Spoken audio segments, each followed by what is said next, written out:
Boy, talk about a sucky Monday if your name's Pat Fitzgerald, huh? I mean, you're muted. You're muted. I was so thrown off by what we're being hit with the news, I forgot to unmute myself. Blake, no, absolutely. This is in crazy timing for right when we're about to go live, but holy crap, they moved quick on this. I thought that this was going to get dragged out with the news regarding the scandal. And Joe, they made a formal statement. Northwestern made a formal statement saying it wasn't true, and then 24 hours later came back and fired him. So in case you missed it, in case you hadn't heard the news, Northwestern, not for you people, us people in Louisiana, not Northwestern State, not the Demons, the Wildcats of Northwestern in Illinois has fired Pat Fitzgerald after a hazing allegation, but I don't even want to, Joe, really call it an allegation at this point. ESPN is reporting that they have photos, text messages, and a whole bunch of evidence supporting that Pat Fitzgerald was allowing players and freshmen to be hazed. Meanwhile, you went 1-11. Part of me wonders maybe that 1-11 record was that they were starting to uncover. Well, no, I'm saying that they were starting to uncover everything that was going on. So the general atmosphere in the locker room might have been really complex and a little bit tense, if you will, last year. But they had no choice. Like you're talking about moves, things started to move really quickly over the past couple of days, and more outlets, especially ESPN, as you're talking about, had tangible evidence. Tangible evidence. There was no denying this anymore. There was no way of denying it. There have been multiple players from multiple different periods of time that have said that this was going on, and they also have evidence and pictures of some of these lists, some of these weird practices. Right, like runaholics.com was on a whiteboard. Should have happened. Should have happened sooner. We'll talk about it. I'm assuming, Joe, as this news is coming out, that they'll hire an interim, probably somebody already on staff. And then we have our first coaching hire, or our first coaching hot board, and we haven't even touched the field yet. That is amazing. But we'll talk on Pat Fitzgerald. Also, we'll do a South Carolina deep dive. I think I'm a little higher on them than you are. I would assume probably. I think that their schedule is a little bit more favorable than some give them, but I do think that they're the third best team in the East. In the S, who? It's not South Carolina. Don't say Kentucky. Kentucky's better than South Carolina. Kentucky got absolutely beat up in the portal, man. Their offensive line is atrocious. Their offensive line's atrocious. I'm just going to go ahead and tell you. They got, well, I shouldn't say atrocious. South Carolina's better than Kentucky. South Carolina also got beat up in the portal, and we'll save it for when we get into it later, but I do not agree with that. Well, there's two things that you're wrong about. This is one of them. You're going to ask about the second one? What's the second one? Brian Kelly. Anyway, I just want to get to a couple of these. Shamichael Thompson says, man, y'all got to stop taking all this time off. Well, Joe was in Boston. Smart pie. On vacation. I can't get one vacation in. Well, glad you said that. He says you guys take no more vacation or sick days. Well, I guess it is good to tell everybody this is our last vacation. Yes, it should probably be one of the last times we take off, but season's almost here. We're going to be in the full swing of things really soon. Michael also says that you, Joe, have no more FMLA. What's FMLA? Family leave. I didn't know that I was given that from That's how you know that you're young, when you don't know what FMLA is. Yeah, I have no idea what that is. I haven't. Why would that ever concern me? Well, one day, if the Lord blesses you, you will know. So we'll talk about that. And you want to talk about Arizona and Stanford doing some things in recruiting. Yeah, let's see if some of these commitments at Arizona stick long term. That's all I'm going to say. Yeah, Stanford and Arizona, just a quick background on that. A 5-star commits to Arizona, multiple 4-stars have committed to Stanford, and they've been the unexpected movers throughout the course of the 2024 class. So interesting to see that trajectory. Two very, very out of the blue schools, and we'll end up diving into that because it's news when those programs are doing as well as they are. I don't know if it's out of the realm of possibility, but I think NIL plays a part in this. A 5-star would not be going to Arizona without it. So really interesting to find out and see. But Stanford's making some moves. Maybe David Shaw wasn't recruiting. Maybe David Shaw did get lazy. We'll talk about that here tonight. But everybody do us a favor and hit the like and share to all those social media groups. Share to all of those social media pages. If you're on Facebook, if you're listening to us on YouTube, don't forget to hit like, subscribe, and hit that notification bell. If you're watching us on Fubo TV, welcome aboard. Glad you're with us. Do us a favor and follow us on all of our socials. Wherever you listen to podcasts, rate, review, and subscribe as well. Let's talk about our good friends over at betonline.ag. Pat Fitzgerald is fired. Maybe you can bet on it soon on who the next head coach of Northwestern will be over at BetOnline. Don't go anywhere. We got a lot to discuss. We're finally back. Texas still isn't. BetOnline is the fastest and easiest way for you to wager on all of your favorite sports, contests, events with the first-to-market odds and lines. Find reviews for all the news for each league, including Major League Baseball, NFL, NBA, NHL, combat sports, college sports, esports, and even golf. BetOnline continues to be the top online resource for all of your sports information for live in-game betting, props, and futures. Head on over to BetOnline today and use your mobile device to join and make your first sports bet. Use our promo code BELIEVE50, that's BELIEVE50, BLEAV 50, to receive your 50% off welcome bonus on your first deposit. That's betonline.ag, betonline.ag. We're back! But Texas isn't. You said you got some trivia. I have one finally for today. So here's hold on. Let's just preface the last three shows. Yes, we have been doing some trivia. Alexandra Marie, one of our followers, said y'all need to keep doing that trivia. So I liked it and thought it was cool.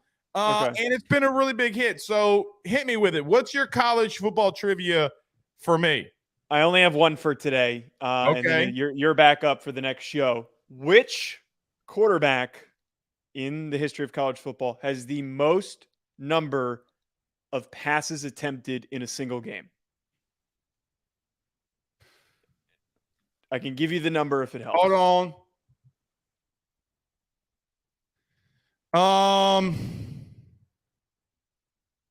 What's the team?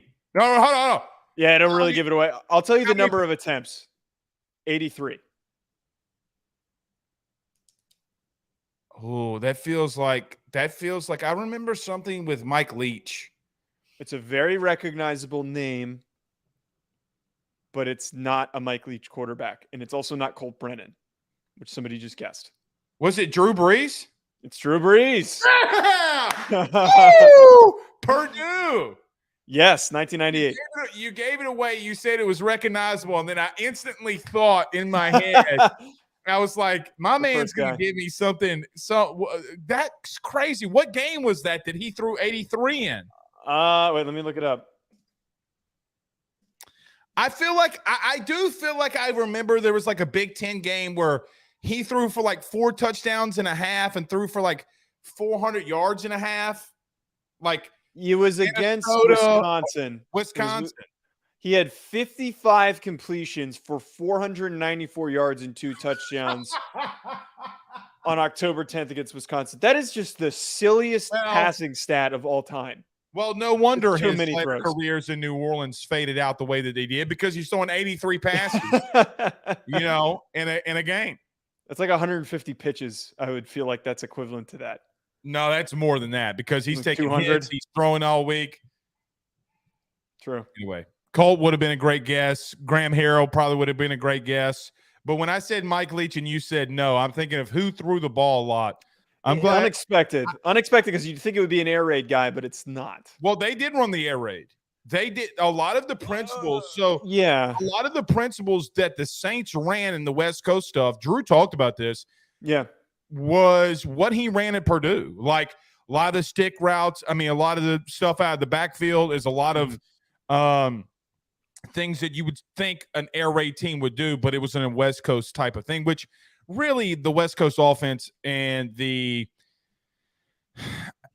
this is going to sound a lot stupid. of similarities. There's a lot of similarities, slants, hitches, flares, flat routes, a lot of stuff, but not the same. But I think you get where I'm trying to come from. All right. Yeah. So, Joe, just a minute ago before we came on the show, Northwestern, I always think about it because I'm in Louisiana, Northwestern State Demons, and played against them. But Northwestern head coach Pat Fitzgerald was fired. Now, in case everybody missed it, I know it was a pretty crazy weekend. There was a lot of things going on. MLB draft is going on as well. Pat Fitzgerald got accused of hazing incidents in his, not only like to his players, but in his administration. ESPN reported, or when this was reported by ESPN, Northwestern came out with a statement and saying that's not true. It was grossly misunderstood from players, administration, whatever. And then Pat Fitzgerald came out with a statement and said that's not true.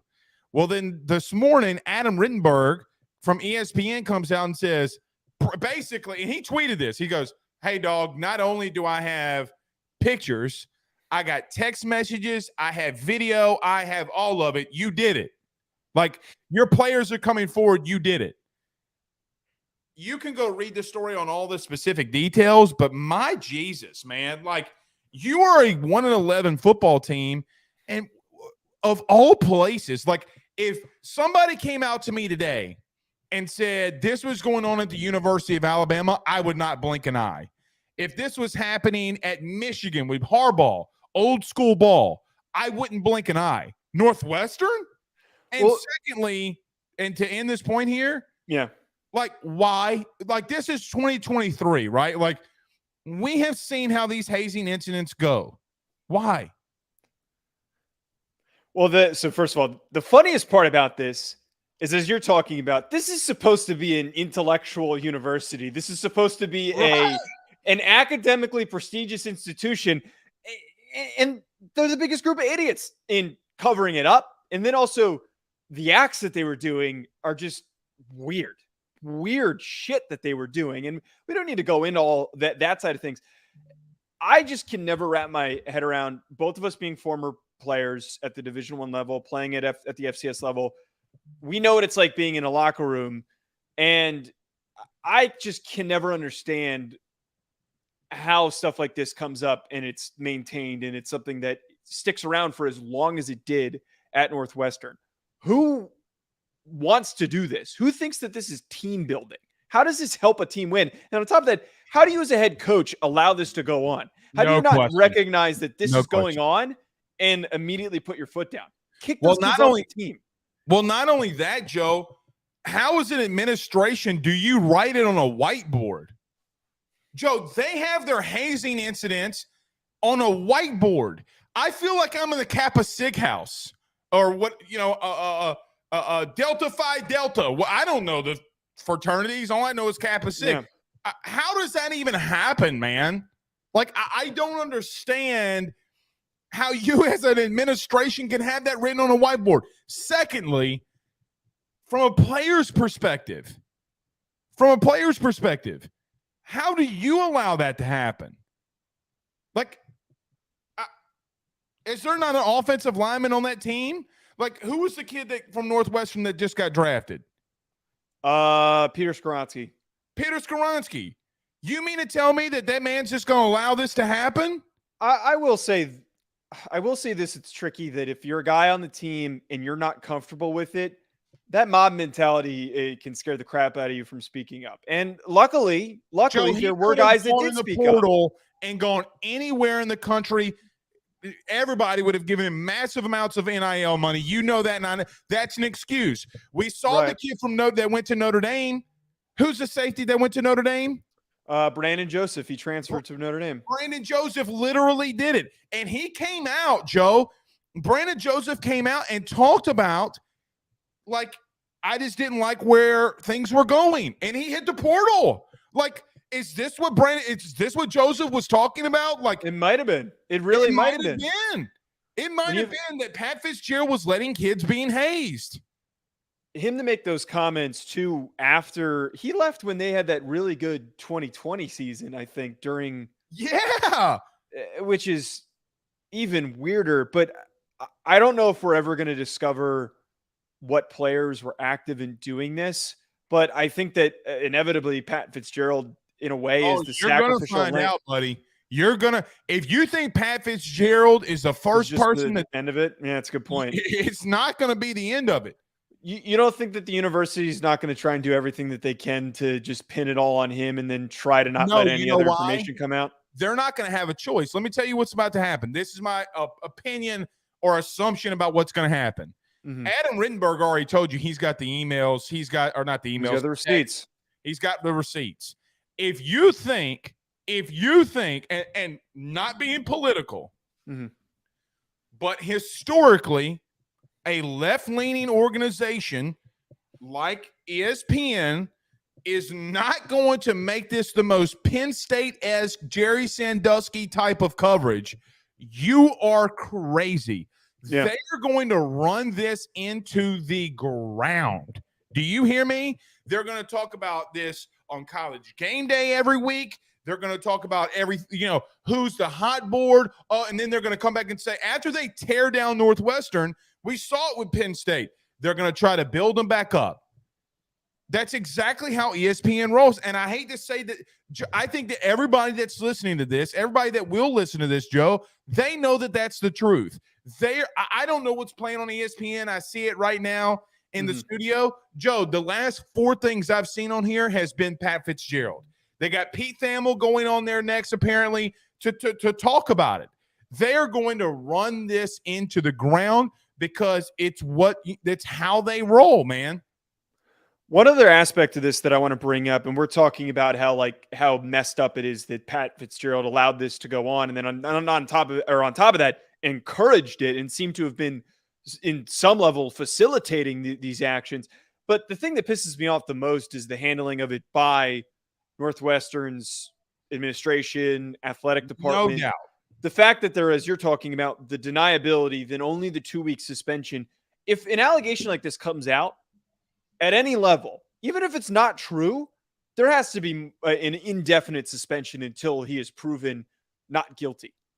And for them to get put in the position of having to take the extreme action of firing him after multiple reporters have come out and said, the student reporters, and then now an ESPN reporter, as you're talking about, stating, I've got all this information, and then being scared into firing him. That is not how this should have been handled at all. And then I question if they knew more. I really do question if they knew more. Well, and you know what's the most ironic thing in all this? What? Like players getting paid, teams tampering, all this kind of stuff. I get because you're trying to win. What does hazing do? You're not winning. Joe, do you want to know? Fratty bullshit, dude. That's what it is, dude. It really this is why I don't like fraternities. No knock on anyone who's been in a fraternity, but I can't get behind this crap. It's weird. I don't want to be around. Who wants to be around? 2 of my roommates were in fraternities. They wound up being like a president or something. I don't really remember what Austin was, but they didn't haze. Okay, they made them play flag football year 1. That was their hazing. You had to go out and run, whatever. Mm-hmm. Okay, that's cool. Okay. You know what my welcome to college football moment was, Joe? You want to know what my hazing was? What? Is I got at the end of practice, I kept talking about how after I came back from ACL surgery that I was extremely hot. This is I don't feel well. I think I was dehydrated. And 2 of the DBs and a tight end, Luis Salpavaro, I still hate you, but they grabbed a whole thing full, the big thing of water from the Gatorade thing and dumped it on my head. And it was like, you feel better now? And it had ice in it. And that was my welcome to college football. Luis and I were best friends in college. We did everything together. It was fun. It came from him. Okay, cool. We didn't throw hands with anybody. Nobody made me run. Nobody physically abused or degraded anything that I did. You know what? We won. I will tell you this, Brian Kelly, Nick Saban, Kirby Smart. One thing that I think that those kinds of coaches don't play with is that kind of stuff. You more than likely could get away with, and we're seeing it at Georgia, get away with getting arrested, getting traffic tickets, selling weed, before you could get away with hazing. And really and truthfully, it has nothing to do but being a bully. If it comes out that whoever this players were doing this, they should be suspended indefinitely too. Just how I feel about it. Well, the thing that gets complicated now is, how do you handle, and I know, again, this is probably massive how they're going to have to approach this, but how do you handle those that are no longer a part of the program? Do they dig that deep? Suspend the school. You're going to have to suspend the school. I mean, Joe, it's no different than recruiting violations from people. It's no different. So wait, let me ask you this though, not to cut you off. Okay. Do you think that the NCAA needs to get involved?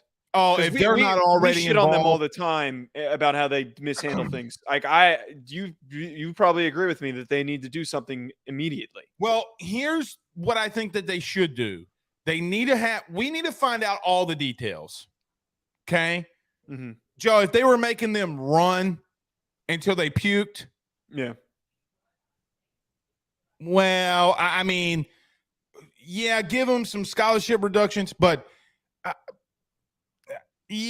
don't know. I don't know all the information. But if there's one institution that I feel strongly that will not do the right thing here, it's the NCAA. They will they will overpunish and then reduce, because those people say it's too harsh for the kids that are there now.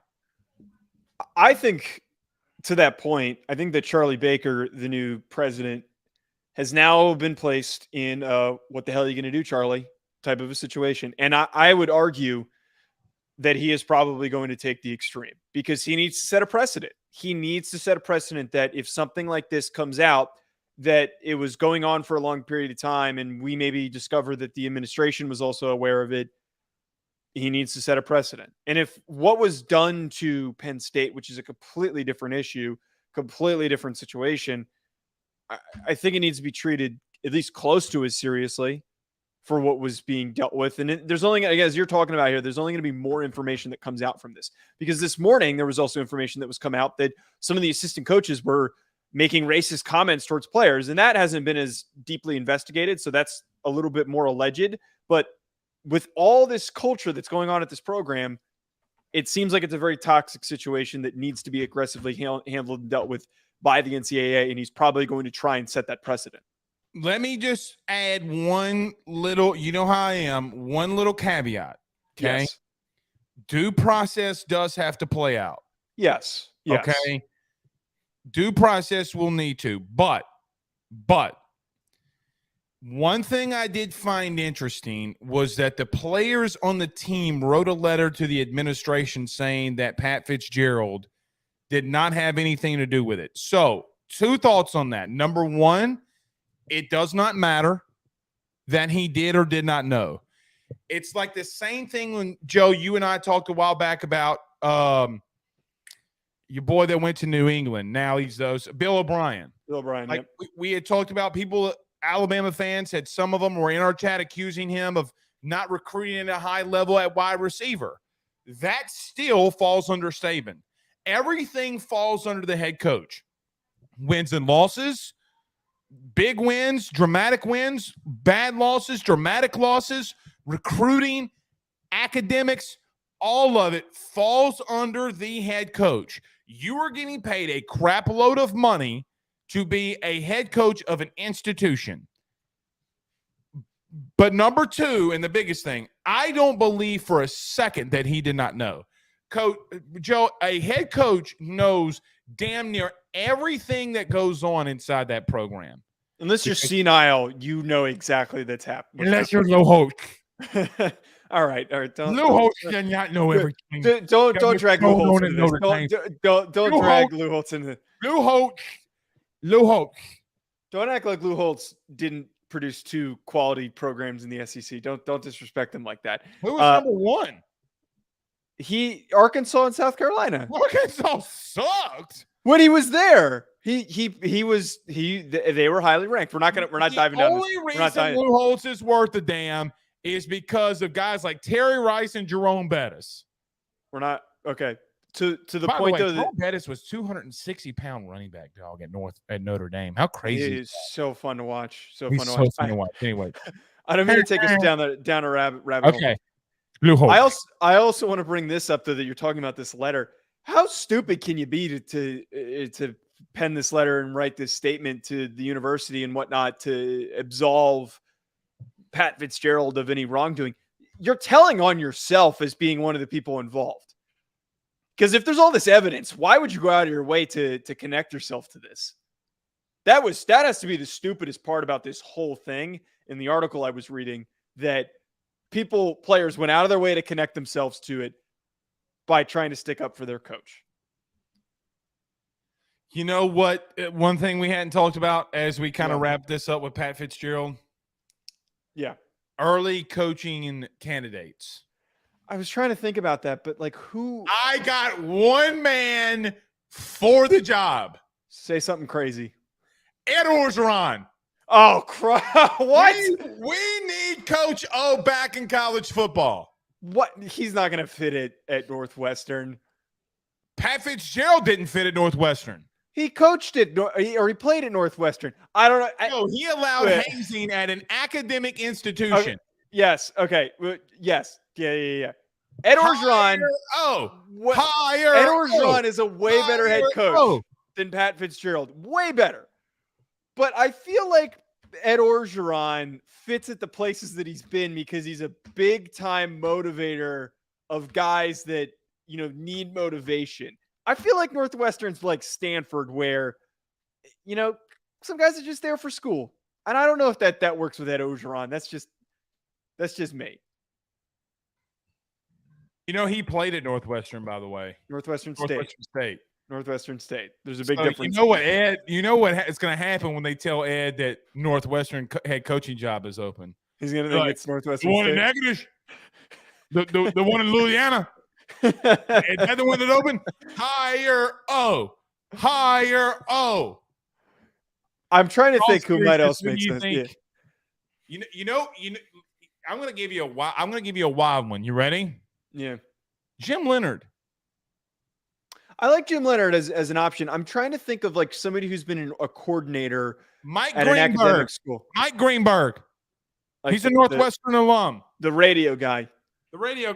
Who's that one dork who went to Northwestern who does the betting stuff? I'm blanking on his name. Darren Ravel. Maybe they should hire Darren Ravel.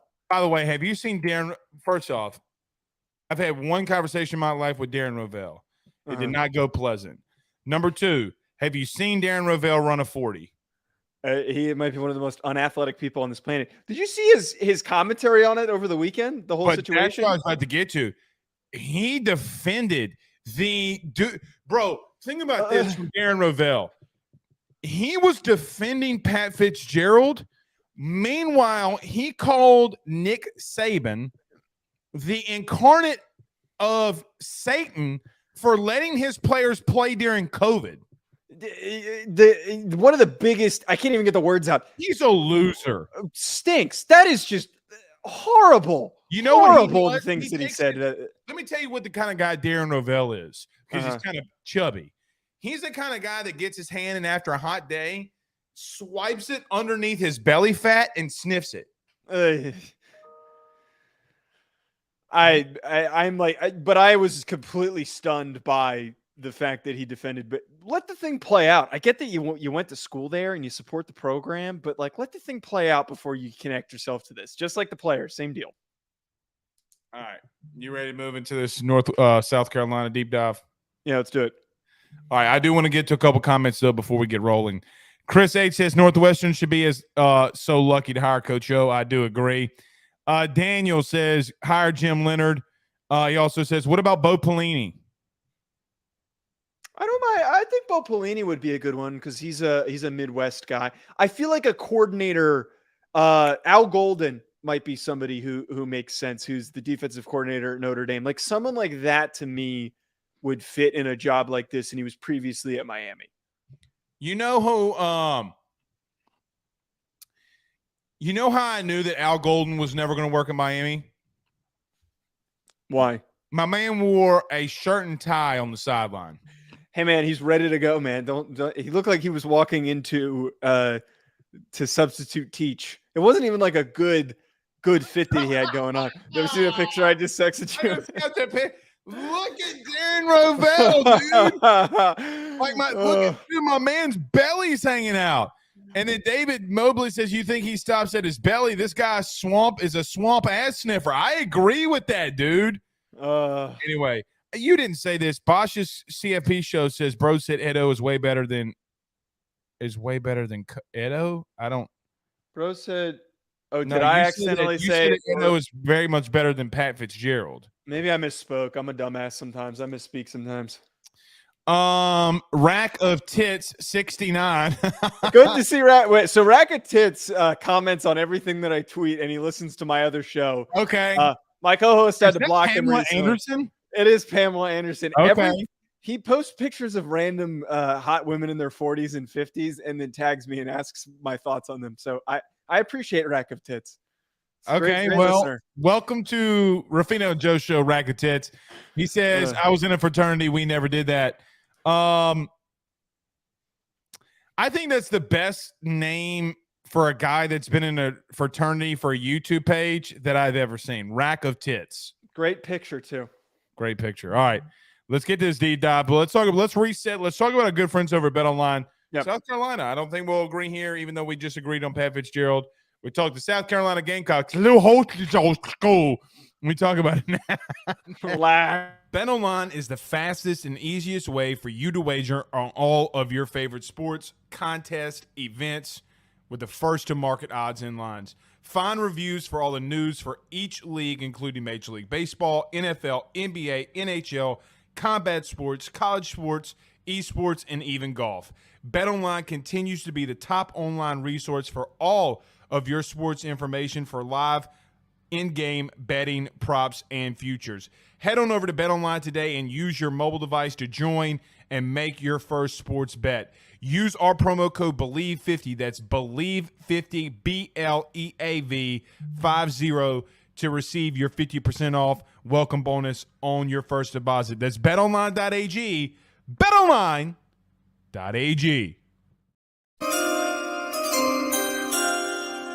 All right, so let's talk a little South Carolina Gamecocks. Joe, I will give you the floor first. We're going to do our deep dive on them, but it needs to be said that Beamer Ball and you last year were all on the Gamecocks. You loved them. No. Wait. You went all out for Cockfember and Cocktober. I was in on the bit because I got to say cock a lot on the show.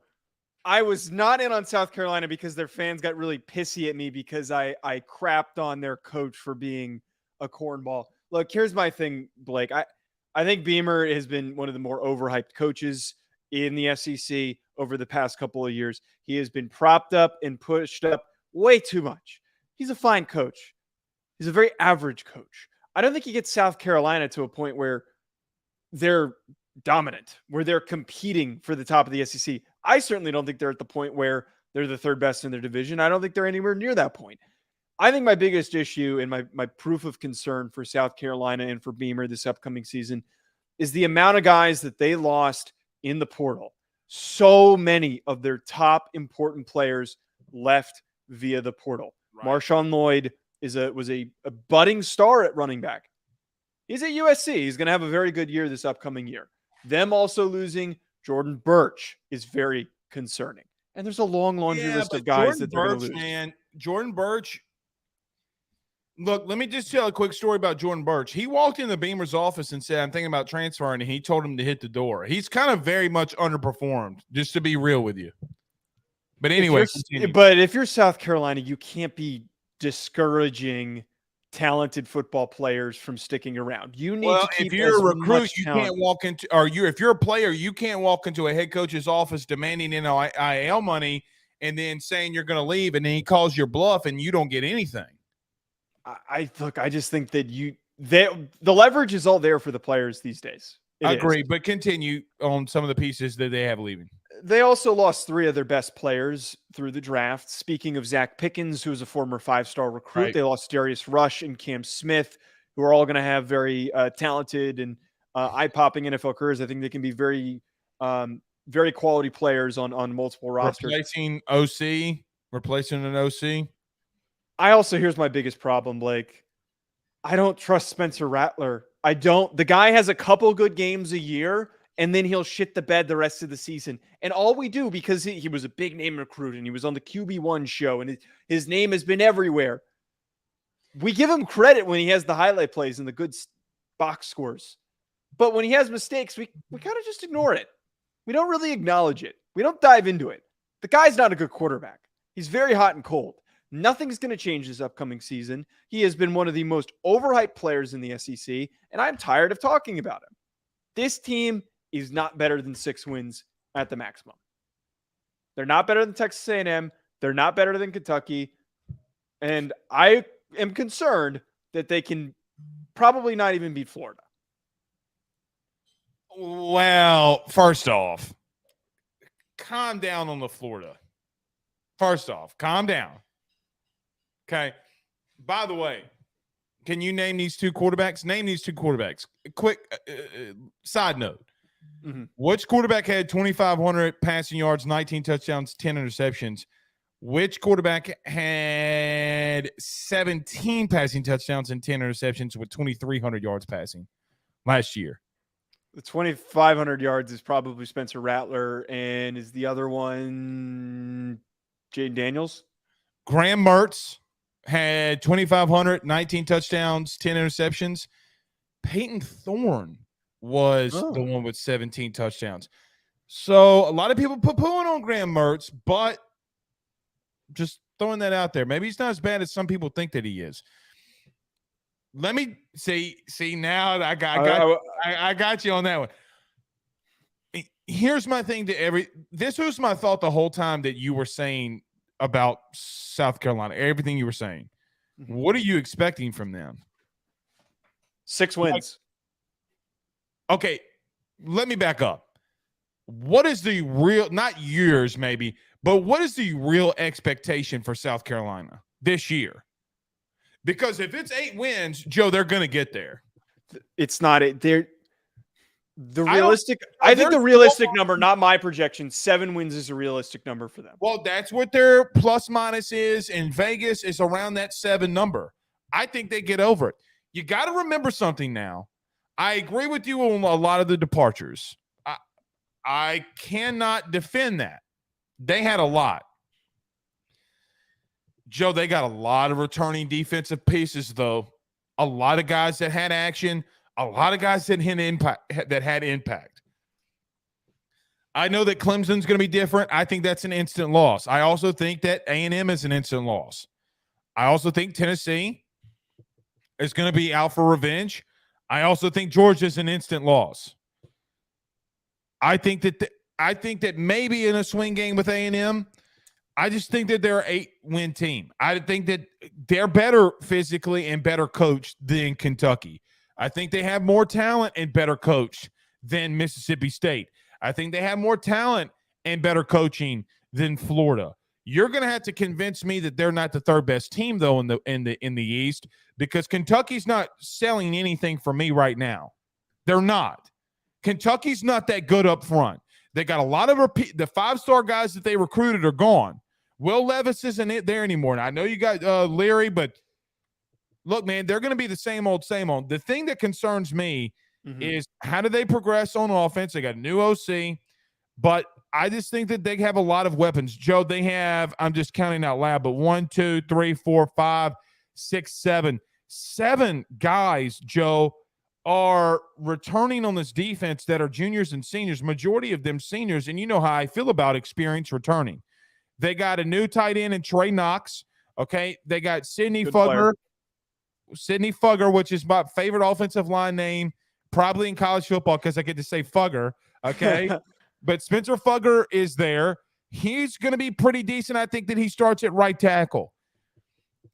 they're not as bad as people think that they are. Now did they lose the pieces to possibly compete for any kind of chance that they had for second with Tennessee? Yes, those players walked out the door. Yes. A lot of that core nucleus is returning, though, my guy.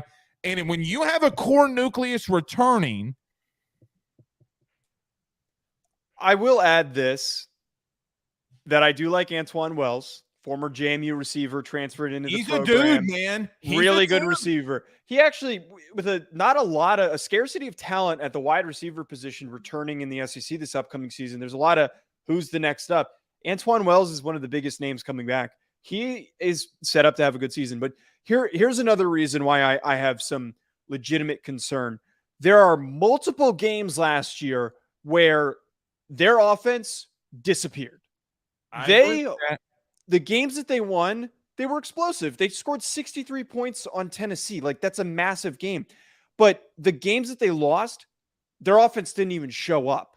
And I'm pointing at the game that they played against Georgia where they only scored 7 points. I point at the game against Kentucky where they only scored 24. They won that game, but they only scored 24 points. They only scored 10 against Missouri. They only scored 6 against Florida. Florida, the team that we crap on this show and that we think is going to be in for a long haul this upcoming season. Where did they get better on the offensive side of the football that is going to change? They're definitely deeper up front. They're 1,000% deeper up front. So I don't mind their offensive line. I will admit they got Jackson Hughes that can play at left tackle, the senior transfer. They got Marquis Anderson, the really good freshman. They got what's the kid's name? Starts with a G, but last name starts with a D. I think it's Nick or Gergilio. Like, they got a lot deeper and better along the offensive line.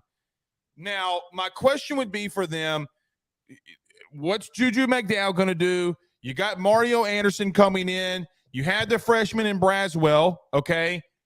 I think that they're just going to be a tough team. Now, here, I know that this is going to be very crazy, but if they go out there week 1 against North Carolina and Drake May and upset them. What do you want to bet? What do you want to bet? Because they're not beating North Carolina. They're not beating North Carolina. I don't see a Why world would I where bet they you beat head North to head Carolina. when I can take the 3.5? That's a good point. So you're saying that they cover? No, I think that they can win. I don't have confidence that they win, but I think that they can. Here's where I have just so many issues, and it all keeps coming down to them offensively. If they're pitted in a situation where they have to go shot for shot with somebody, are they going to be able to do it? Are you convinced that Gene Chizik can stop a bloody nose with a tampon? I think that he can slow down one receiver and an inconsistent quarterback who shits his pants. They can't slow down. They can't slow down Tulane. They can't slow. Joe, defensively, North Carolina is a train wreck. It doesn't take much to make Spencer Rattler shit his pants. It doesn't take much. You know what? One of my best examples here is the way that they played against Notre Dame before they lost a bunch of these guys. They were handed a game they were handed a victory with the way that Tyler Buckner played in that football game. Notre Dame should not have won that game. That had been one of the most frustrating games that I have watched as a Notre Dame fan, but also been happy with the end result. That has never happened. I have never watched a team turn over the ball in critical situations the amount of times that Notre Dame did and still won the football game. And what do you point at the blame there? Is that an offensive coordinator issue? Is that a quarterback issue? Is it an offensive weapon issue? And look, Texas fans are about to kill me on this. When do they not? What is your excuse for Texas then? Because the same argument that you just made about South Carolina, I can make the same argument against Texas against Washington last year.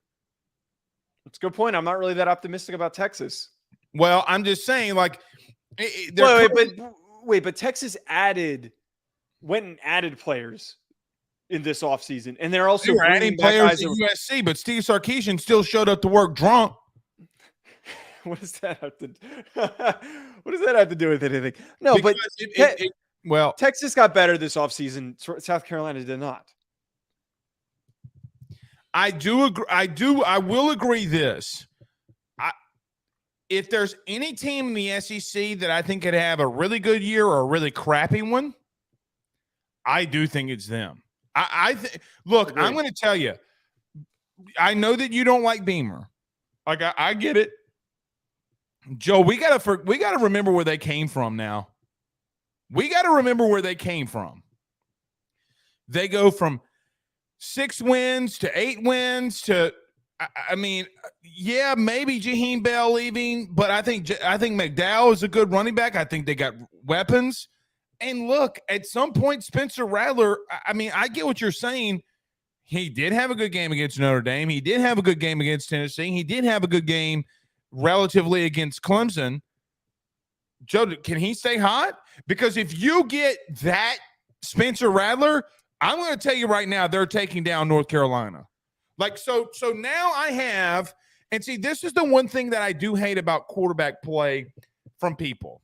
The only thing is, Joe, he's only got a handful of, I say a handful, but he's got roughly 20 starts under his belt, right? Roughly 20. The last 3 of those, my man was out there balling, shot calling, 20-inch blades, only in Paula getting laid tonight.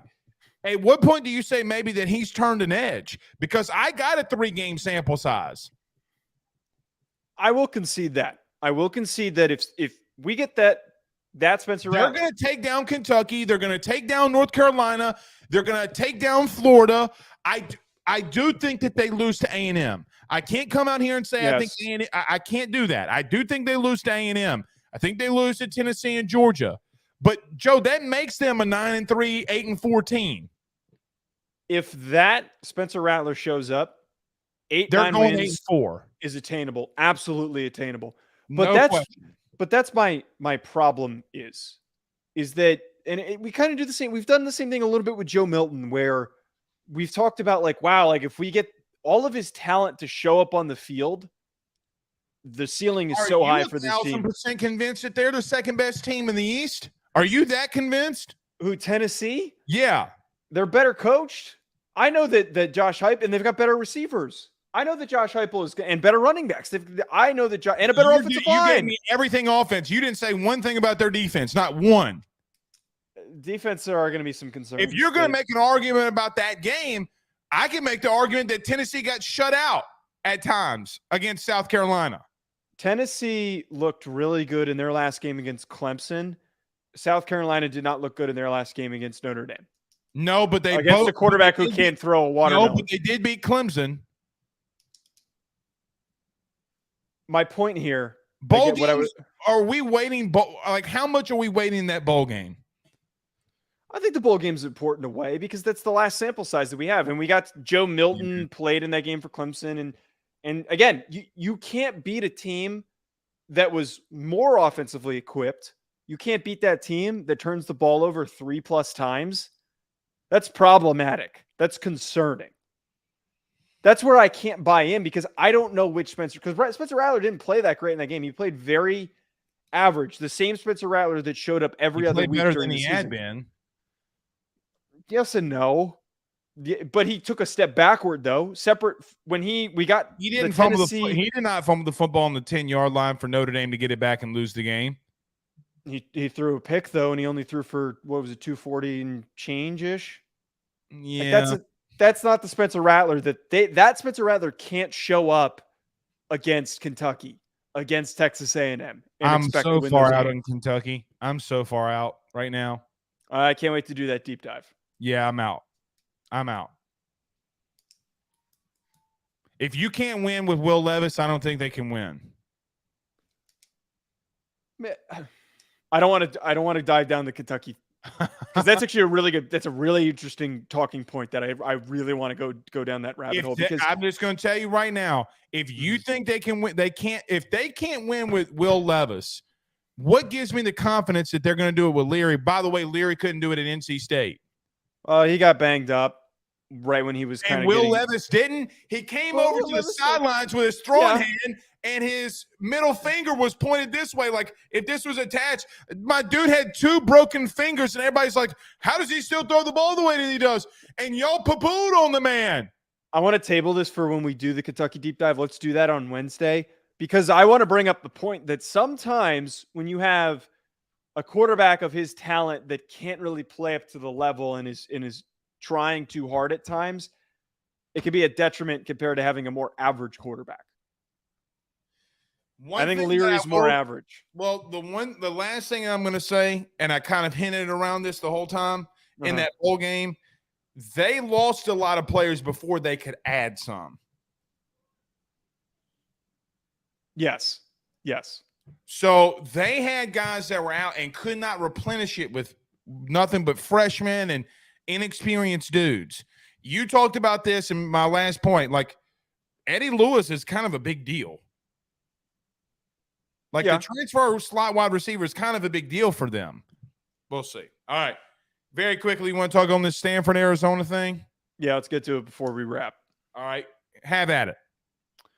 So over the weekend, Blake, and over the holiday, we had some pretty exciting news in the recruiting circuit. And I have really dove into following recruiting the past year or so, and I think it's really important for understanding what programs can be up and coming.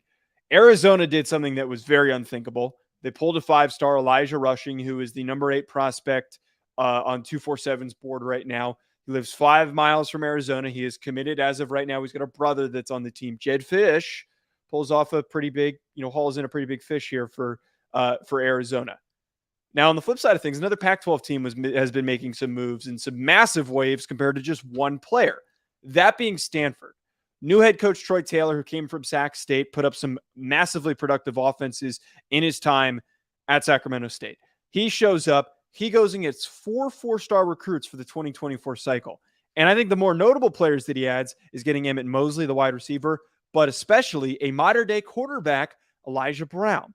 We know that Stanford can go and recruit good quarterbacks, but I think what gets really intriguing here is the fact that Stanford has a guy who has a track record of getting players who can put up gaudy passing statistics, and he knows how to coach offense. I think out of these two, Blake, out of these two schools, if we were to pinpoint which one of these can sustainably do this, it's Stanford. Arizona was off of a whim because the kid lived nearby. And I don't even know if the kid stays committed. We saw Keon Keeley, who was the top-rated edge rusher, change his mind. Shit will happen potentially in this situation. I even tweeted that. Stanford, on the other hand, man, there is nowhere else for them to go but up. They can be on the same level as Notre Dame in my eyes. Well, I don't think that they will stay at 13. So currently they're ranked 13th in recruiting, right? Yes. I don't think they'll stay there because, like, Alabama's in the 20s. Okay, Alabama's not going to be there. But if they were to get in the top 20 in recruiting, it's a massive win for them. It's a massive win. It's also a massively bad look for David Shaw because it seems like he just stopped recruiting. And I think Stanford is a place that if you got the right head coach, a.k.a. Troy Taylor, you can make something happen. They are doing some really good things in recruiting. You got to give them that. And it's not just in one specific area. Like, they went all the way to Connecticut, got Benedict Amu, the defensive lineman. They went to Florida and got Dylan Stevenson, the edge rusher. They also went and got Emmett Mosley, the receiver. Now, Emmanuel Ross is also a guy from Jersey.